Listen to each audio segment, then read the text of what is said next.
ይህ ፕሮግራም የተሳካው በጆይስ ሜየር ሚኒስትሪ ጓደኞችና ባልደረቦች ነው። በማንነታችሁ ላይ በራስ መተማመን ካልተሰማችሁ በራሳችሁ ላይ በራስ መተማመን አይኖራችሁም። ሁሌ ስለ ችግራችሁ ታስባላችሁ።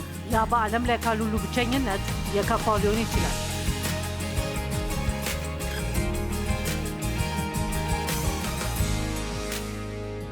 ዛሬ በእያንዳንዱ ቀን መደሰት ላይ አብራችሁኝ ስለሆናችሁ እናመሰግናለን። እናም በእውነት በሕይወታችሁ ውስጥ የእግዚአብሔርን ቃል ስታስቀድሙ በሕይወታችሁ በተሻለ ሁኔታ እንደምትደሰቱ እምነት አለኝ። ምክንያቱም የእግዚአብሔር ቃል የሚያስተምረን ደስታችንን የሚሰርቁና የሚጨምሩትን ነገሮች ነው። በእውነት እግዚአብሔር እውነተኛ እንድንሆን እንደሚፈልግ አምናለሁ። ዛሬ የምንኖርበት ዓለም ብዙ ማስመሰልና አስመሳይነት አለ። እግዚአብሔር ግን እንድንኖር የሚፈልገው በዚህ መንገድ አይደለም እና አንዳንድ ጊዜ በእኛ ላይ ብዙ ጫና አለ። ማድረግ እንደሌለብን የማይሰማንን ነገሮች እንድናደርግ እና እኛ ሌሎች ሰዎችን ለማስደሰት በመሞከር ጊዜያችንን ስለምናጠፋ እግዚአብሔር እንደሚፈልገው ያመነውን ከማድረግ ይልቅ እውነተኛ ሕይወትን አንኖርም። ዛሬ ሰዎችን ለማስደሰት ከመኖር ስለመፈታት እንነጋገራለን። አሁን ያ ማለት ግን ሰዎችን ማስደሰት አንፈልግም ማለት አይደለም። ግን እግዚአብሔርን ደስ ካላሰኘን ወይም ከገዛ ሕሊናችን ጋር የምንጣላ ከሆነ ሰዎችን ለማስደሰት መኖር አንችልም ማለት ነው። ራስን አለመቀበል ሰዎችን ለማስደሰት ወደ መሞከር ይመራል። ራሳችንን ሳንቀበል ስንቀር ሌሎች ሰዎችም እንደማይቀበሉን እንገምታለን። ተቀባይነት እንደሌለን ስለምናስብና ስለምናምን ሰዎች እንዲጠሉን በሚያደርጋቸው መንገዶች እንኖራለን። አሁን ያ በእርግጥ ስለ እሱ በጥልቀት ማሰብ ይኖርባቸዋል። ግን ስለ ራሳችን የምናስብበት መንገድ በጣም አስፈላጊ ነው።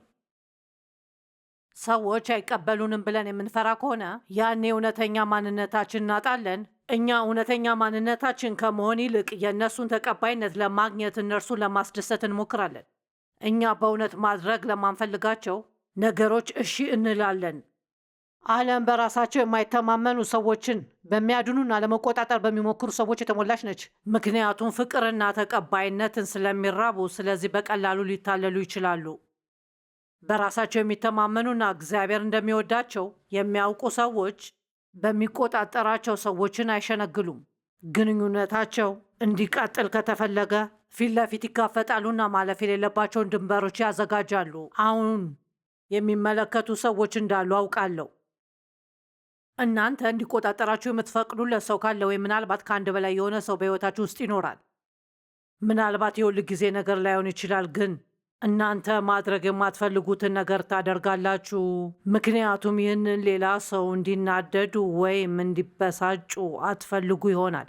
አባቴ ሰዎችን መቆጣጠርና ማታለል የሚፈልግ ሰው ነበር። ሰዎችን የሚቆጣጠረው በፍርሃት ነው እና እኛ ምንም ብናደርግ በእኔ ይሁን በሌሎች ላይ በፍጹም ደስተኛና እርካታ የሚሰማው አልነበረም። ስለዚህ በራሴ ፈጽሞ ደስተኛ መሆን እንደማልችል አስብ ነበር እና እግዚአብሔር ሆነ ሌላ ማንም ሰው በእኔ ደስተኛ መሆን እንደሚችሉ ማመን አልችልም ነበር። ማርክ ትዌይን እንዲህ አለ እና ይህ አስደናቂ አባባል ነው ብዬ አስባለሁ። በጣም መጥፎው ብቸኝነት በራስ አለመተማመን ነው። ዋው! ያ ምን ያህል መጥፎ ስሜት እንዳለው አስቡት። በራሳችሁ ቆዳ ላይ በራስ መተማመን ካልተሰማችሁ በራሳችሁ ላይ በራስ መተማመን አይኖራችሁም። በእናንተ ላይ አለ የምትሉት ችግር እያሰላሰላችሁ ነው። ያ በዓለም ላይ ካሉ ሁሉ ብቸኝነት የከፋው ሊሆን ይችላል። የምንኖረው ራሳችንን ወይም ሌሎች ሰዎችን ለማስደሰት ሳይሆን እግዚአብሔርን ለማስደሰት ነው። ያ ማለት ሰዎችን ማስደሰት አንፈልግም ማለት አይደለም። እግዚአብሔር በእውነት ሰዎችን ለማስደሰት እንድንኖር ይነግረናል። ግን እርሱን ማስደሰት ማለት እግዚአብሔር ይመራናል ብለን ካመነው መንገድ በተቃራኒው እንሄዳለን ማለት አይደለም። ቆላስያስ 3 ከ22 እስከ 24 ባሮች ሆይ ሰውን ለማስደሰትና ለእይታ ብላችሁ ሳይሆን በቅን ልብ ጌታን በመፍራት ለምድራዊ ጌቶቻችሁ በሁሉ ነገር ታዘዙ። የምታደርጉትን ለሰው ሳይሆን ለጌታ እንደምታደርጉት ቆጥራችሁ በሙሉ ልባችሁ አድርጉት። እሱ የሚናገረውን እያያችሁ ነው። እንዲወዷችሁ ለማድረግ ብቻ አታደርጉት፣ ነገር ግን ለእግዚአብሔር እንደምታደርጉት በእውነት ስለምታምኑት በቅን ልብ አድርጉት። የምታደርጉት ሁሉ ለሰው ጌቶች ሳይሆን ለእግዚአብሔር እንደምትሰሩ በፍጹም ልባችሁ የምታደርጉት ከጌታ ዘንድ ውርስ እንደ ሽልማት እንደምትቀበሉ ስለምታውቁ ነው። የምታገለግሉት ጌታ ክርስቶስን ነው። አያችሁ፣ ያው ለእግዚአብሔር በመታዘዝ የምናደርገውን ስናደርግ እግዚአብሔር ወደ ሥራው እየመራን እንደሆነ ስለምናምን ነው። ከዚያም ከእግዚአብሔር ዘንድ ሽልማት ይኖረናል። ግን ሰዎችን ለማስደሰት ነገሮችን ካደረግን እና በሂደቱ ውስጥ እግዚአብሔር እንድናደርግ ይፈልጋል ብለን የምናምንበትን ነገር መቃወም አለብን። ከዚያ ምንም ሽልማት የለም። እግዚአብሔር ሊሰጠን የነበረው ሽልማት እናጣለን። ዕብራውያን 11:6 እንዲህ ይላል፣ ያለ እምነትም እግዚአብሔርን ደስ ማሰኘት አይቻልም። ምክንያቱም ወደ እግዚአብሔር የሚቀርብ ሁሉ እግዚአብሔር መኖሩንና ከልብ ለሚሹትም ዋጋ እንደሚሰጥ ማመን አለበት። በሕይወታችሁ ውስጥ የእርሱን አመራርና መመሪያ የምትከተሉ ከሆነ እግዚአብሔር ለእናንተ ያለውን ሽልማት በጉጉት ጠብቁ። ምሳሌ 16:7 የሰው መንገድ እግዚአብሔርን ደስ ያሰኘው ጠላቶቹ እንኳን አብረውት በሰላም እንዲኖሩ ያደርጋል። እና የሐዋርያት ሥራ 5:29 ጴጥሮስና አንዳንድ ደቀ መዛሙርት የእግዚአብሔርን ቃል ያስተምሩ ነበር እና ለዛም ታስረው ነበር።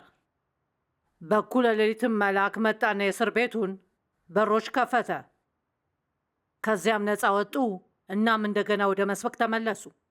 የሃይማኖት መሪዎች ጋር ቀርበው ይህን እንዳታደርጉ ነግረናችኋል አሏቸው።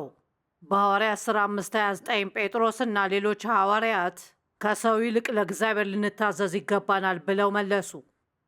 አንድ ጊዜ አገልጋዩ በዚህ ጥቅስ ላይ ያስተማረበት የሐዋርያት ሥራ 5:29 ለ6 ሳምንት ሰዓት ያህል ወደ ቤተ ክርስቲያን ሄድኩኝ እና ወደ እኔ ውስጥ ገባና መቼም አልረሳውም። ከሰው ይልቅ እግዚአብሔርን ልንታዘዝ ይገባናል። ያንን እንድትረዱ ትፈልጋለሁ። ከሰው ይልቅ እግዚአብሔርን ልንታዘዝ ይገባናል። ሰው እንድታደርጉ የሚፈልገውን እግዚአብሔር እንዳትታዘዙ የሚያደርግ ከሆነ ከዚያም ከሰዎች በላይ እግዚአብሔርን መምረጥ ይገባቸዋል። እጣ ፈንታቸውን ማስፈጸም የሚችሉት እግዚአብሔርን ደስ የሚያሰኙ ሰዎች ብቻ ናቸው።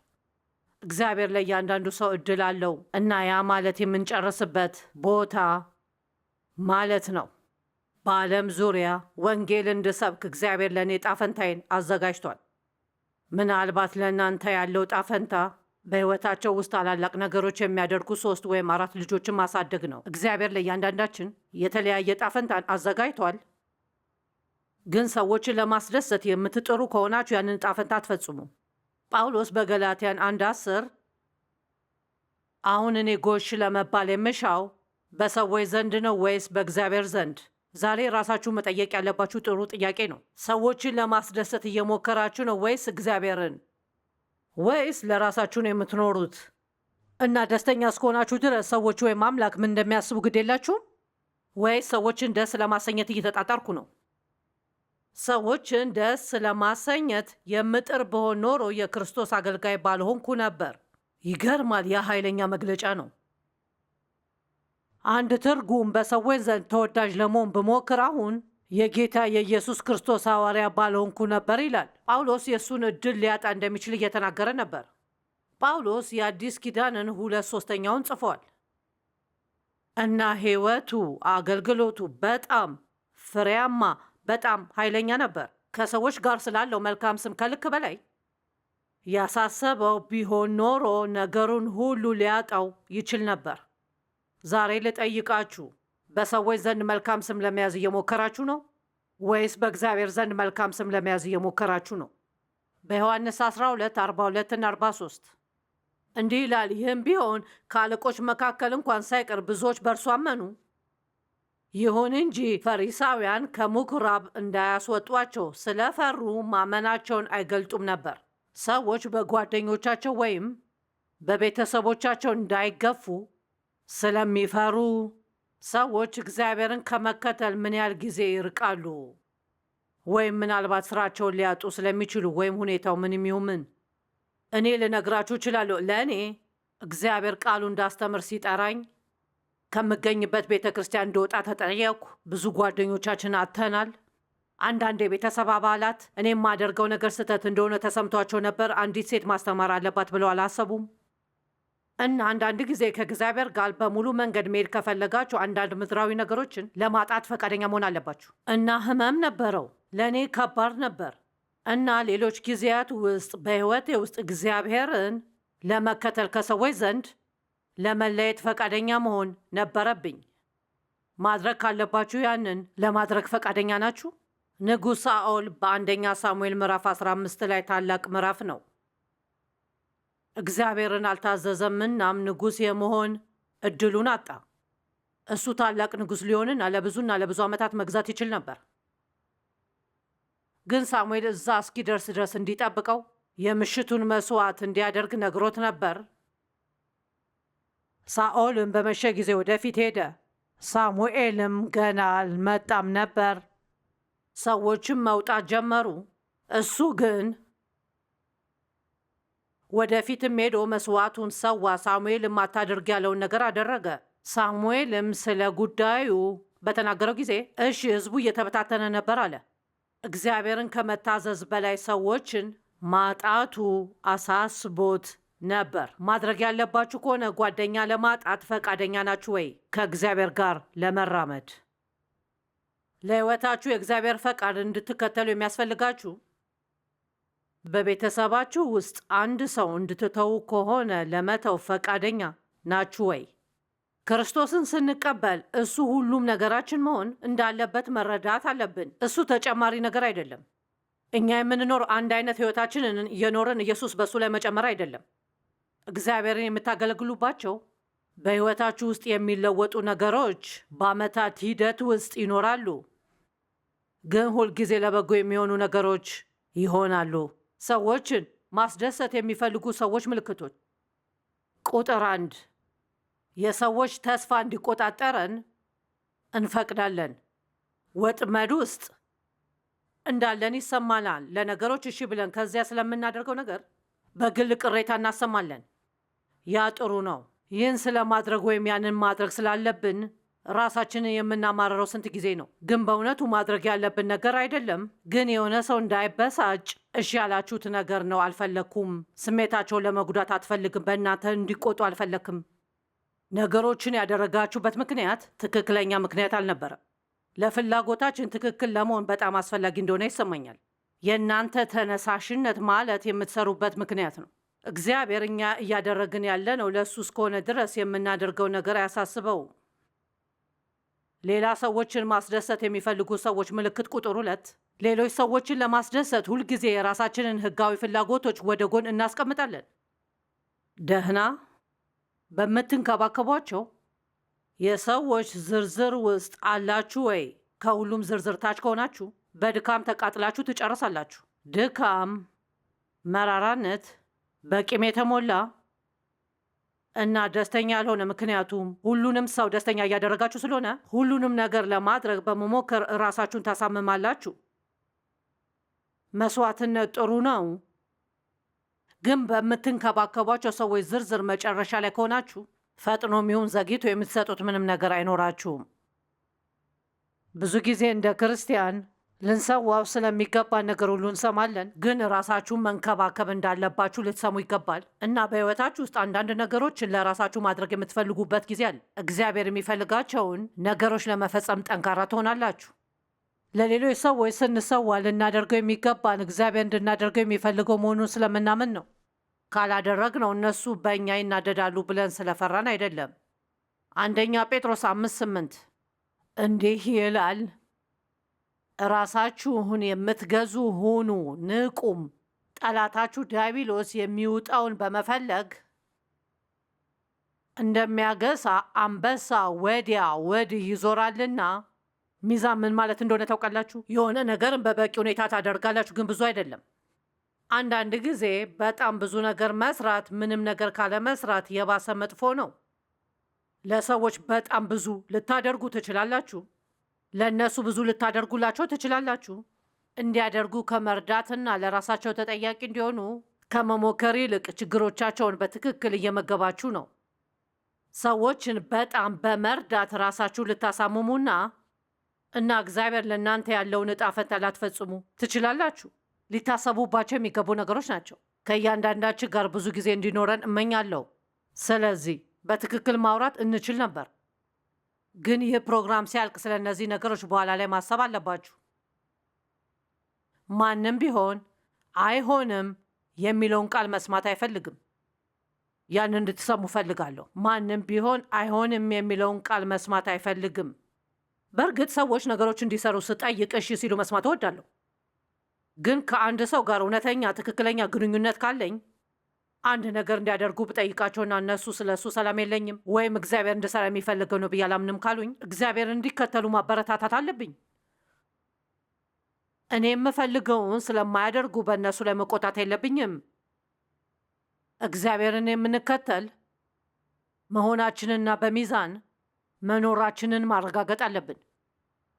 የሚቀጥለው ሰዎችን ማስደሰት የሚወዱ ሰዎች ምልክት ሰዎችን ለማስደሰት የሚኖሩ ሌሎች ሰዎችን የማያስደስቱ ከሆነ የጥፋተኝነት ስሜት ይሰማቸዋል። ትክክለኛው ነገር አድርጌያለሁ፣ ምናልባት ራስ ወዳድ ሊሆን ይችላል፣ እንዳደርግ የፈለጉትን ማድረግ ነበረብኝ።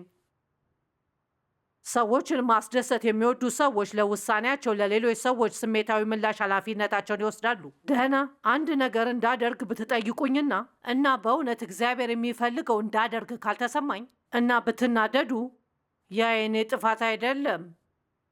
ለመናደድ የምትወስኑት ውሳኔ በእናንተና በእግዚአብሔር መካከል መሆን አለበት። ራሴ ማስተካከል አያስፈልገኝም። ግን ብዙዎቻችሁ በእውነት ከሆነ ያንን ለማወቅ ረዥም ጊዜ ወስዶብኛል እና አንዳንድ ጊዜ አሁንም በዚያ ወጥመድ ውስጥ እወድቃለሁ። ምክንያቱም ከመካከላችን አንዳችን እንኳን ሰዎች በእኛ እንዲቆጡ አንፈልግም። ሁሉም ሰው እንዲወደንና እንዲቀበለን እንፈልጋለን። የአንድ ሰው ቁጣ፣ አለመደሰት ወይም ብስጭት እናንተ ማስተካከል ያለባችሁ ነገር አይደለም። ለውሳኔያችሁ ያላቸው የአሉታዊ ምላሽ የእናንተ ሳይሆን የእነርሱ ኃላፊነት ነው። ሰዎችን ለማስደሰት የሚኖሩ ሰዎች ብዙ ጊዜ የተሳሳተ የኃላፊነት ስሜት ይሸከማሉ። ለሁሉም ሰውና ለሁሉም ነገር ተጠያቂ መሆን አትችሉም። እግዚአብሔርን የምትከተሉ ከሆነ ለሰዎች አይሆንም የምትሉበት ጊዜያቶች ይኖራል እና እሺ ማለትን መስማት የሚፈልግ ማንኛውም ሰው አይሆንም መባልን አይፈልግም።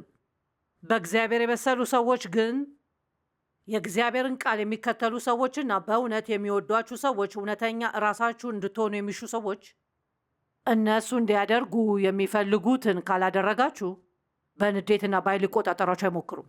እና ወላጆች እስቲ ለምሳሌ የልጃችሁ ምርጥ ጓደኛ ለመሆን ስለመሞከር መጠንቀቅ አለባችሁ።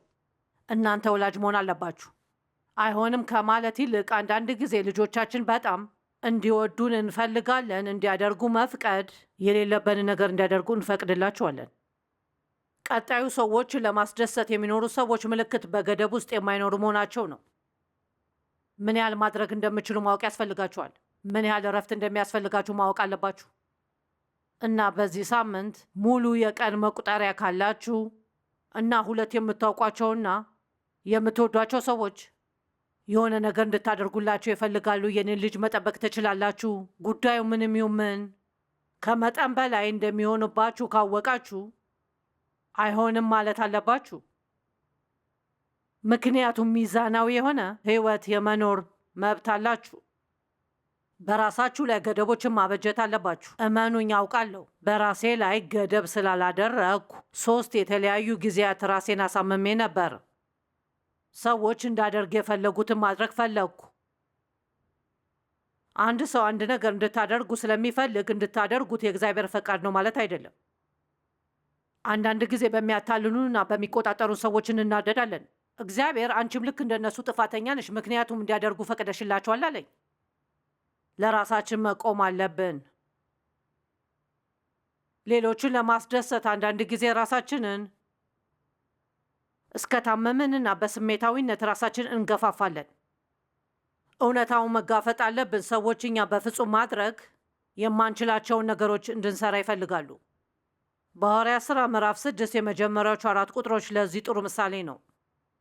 እንዲህ ይላል፣ በእነዚያ ቀናት የደቀ መዛሙርቱ ቁጥር እየበዛ በነበረበት ጊዜ የደቀ መዛሙርቱ ቁጥር እየጨመረ በሄደበት በዚህ ወቅት ከግሪክ ሀገር የመጡ አይሁድ በይሁዳ ይኖሩ በነበሩበት አይሁድ ላይ አጉረመረሙ። አሁን በዚያ ጊዜ ሐዋርያቶች ምግብን ለሁሉም ሰው የማከፋፈል ኃላፊነትን እና ሁሉም ሰው የሚፈልገውን ትክክለኛ መጠን ማግኘቱን የማረጋገጥ ሥራ ነበራቸው። ግን በግልጽ ሲታይ ሰዎቹ ደስተኛ አልነበሩም። ምንም ብታደርጉ አንዳንድ ሰዎች ደስተኛ ሆኑ ማለት እችላለሁ እንደ ተተዉ ተሰምቷቸው ወይም ፍትሐዊ ክፍፍል እንዳልተደረገላቸው ተሰምቷቸዋል። ስለዚህ 12ቱ ሐዋርያት ሌሎች ደቀ መዛሙርትን በአንድ ላይ ሰብስበው እንዲህ አሉ፣ እኛ የማዕዱን አገልግሎት ለማስተናገድ ስንል የእግዚአብሔርን ቃል አገልግሎት መተው አይገባንም። ስለዚህ ወንድሞች ሆይ ከእናንተ መካከል በመንፈስ ቅዱስና በጥበብ የተሞሉ ለመሆናቸው የተመሰከረላቸው 7 ሰዎች ምረጡ። ይህን ኃላፊነት ለእነርሱ እንሰጣለን። ዋው! ያ ምን ያህል ጥሩ ነው! ሁሉም ሰው ትክክለኛውን የምግብ መጠን ማግኘቱን ማረጋገጥ ቢቀጥሉ፣ እነዚህ ሁሉ ነገሮች ለመቋቋም መሞከራቸውን ከቀጠሉ፣ መጸለይና ቃሉን ማጥናት መቀጠል እንደማይችሉ አውቀው ነበር። በሕይወታቸው ላይ የነበረው የእግዚአብሔርን ጥሪ ይነካ ነበር እና ስለዚህ ያንን ኃላፊነት ለሌላ ሰው ሰጡ።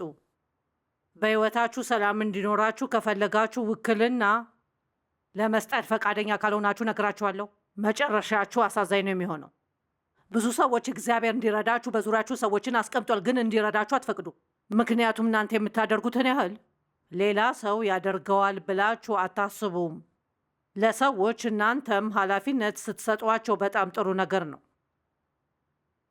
በትኩረት ካልቆዩ ዕጣ ፈንታቸውን እንደማይፈጽሙ አውቀውት ነበር። በአእምሮአዊ፣ አካላዊና ስሜታዊ ገደቦች ውስጥ መኖር ምረጡ። አለበለዚያ በስተመጨረሻ ሰውነታችሁ ራሱ ያስገድዳቸዋል። በመጽሐፍ ቅዱስ ውስጥ ኤጳፍሮዲጡስ የሚባል አንድ ሰው ነበር። እሱም ታሞ ነበር። የታመመው ከመጠን በላይ በመስራቱ ነው። በሕይወቴ ስንት ጊዜ ነው እሺ እንግዲህ ለእግዚአብሔር እየሰራው ነው፣ እሱ ይሸፍነኛል ብዬ አስቤያለሁ።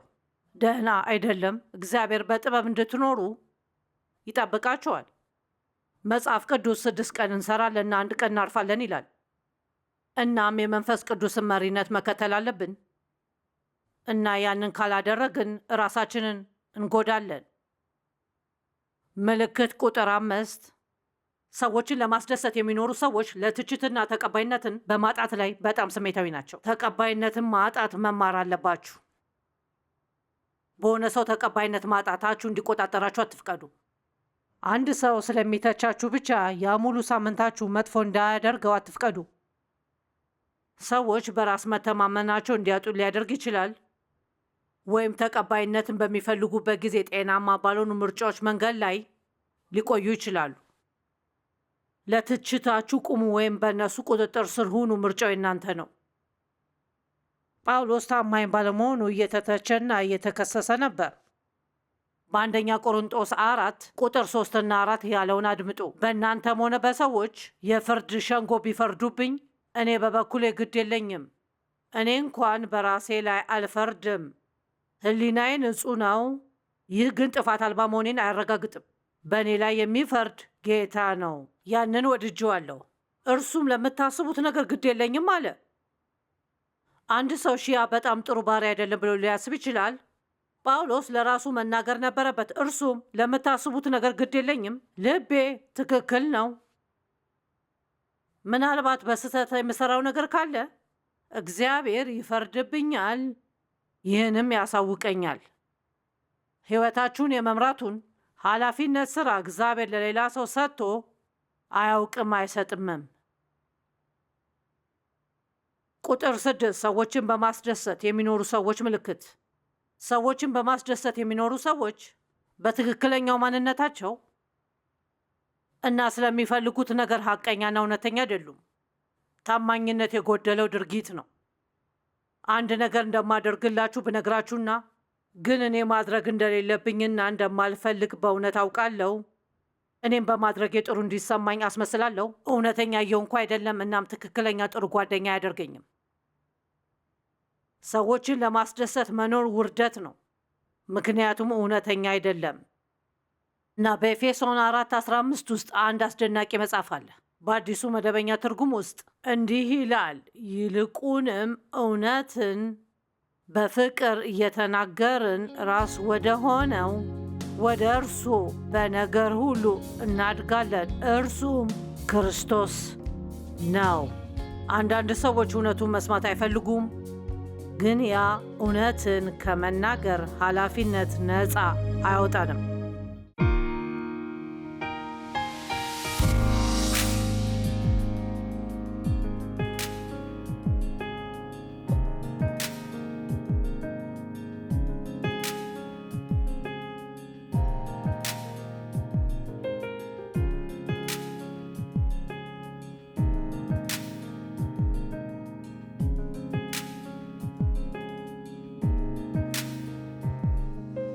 ይህ ፕሮግራም የተሳካው በጆይስ ሜየር ሚኒስትሪ ጓደኞችና ባልደረቦች ነው።